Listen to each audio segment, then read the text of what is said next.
At that time, they're so frightened, they're cold, they stand there all night holding this baby. Jenny's husband says to her, "I don't think we're going to make it to America." And Jenny said that we have to make it. America is our salvation. It was pretty neat to see her unfold the newspapers and the clippings about the ship and the crossing and read those stories and, you know, of someone's firsthand account along with Jenny's memories. Just made that a natural to shoot her photograph with those clippings. It was just terrible, overcrowded. It was a coal ship, and they had one room for men and one room for women to sleep. And it was a coal ship, but we had no facilities whatsoever to take care of us. So it was, on that ship, it was just terrible. It was a hell ship. People died, and people had typhoid fever. We had nothing to eat.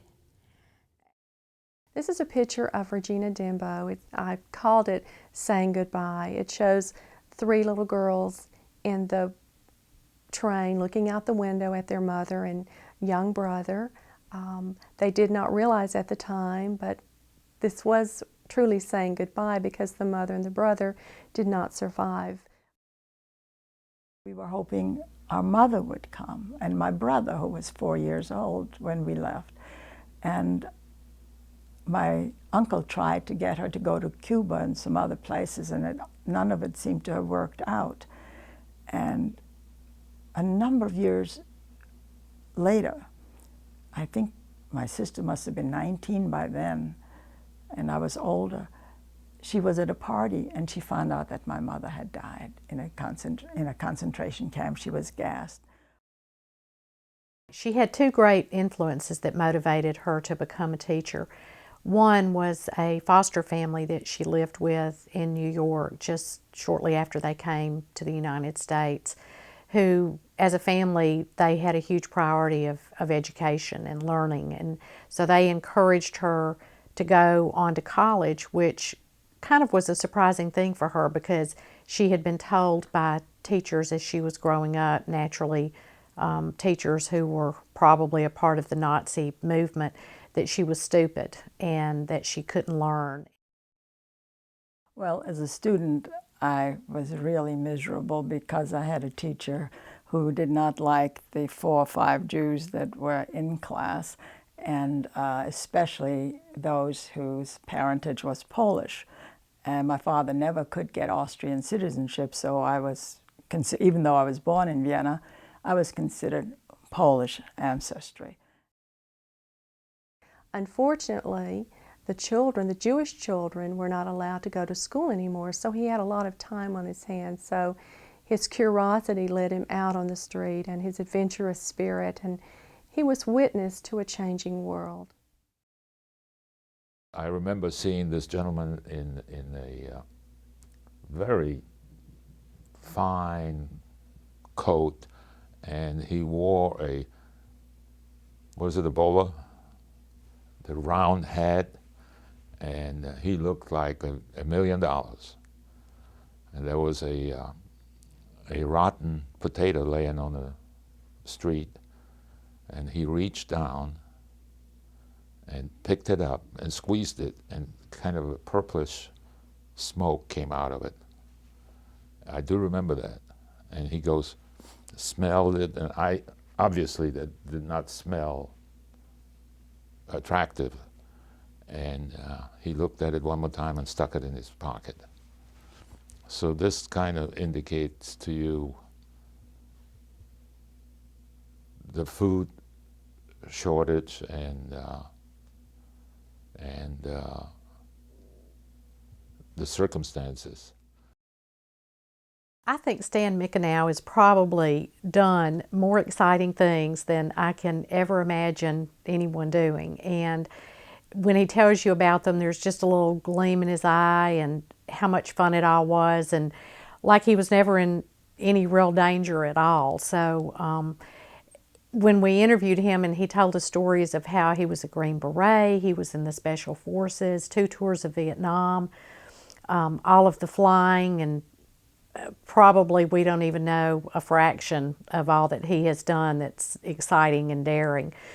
And he ended that telling us that he is actually on the list to be one of the people to go to the moon, which is not, anybody else would tell you that and it might be surprising, but notwithstanding, you think, well, certainly, why not?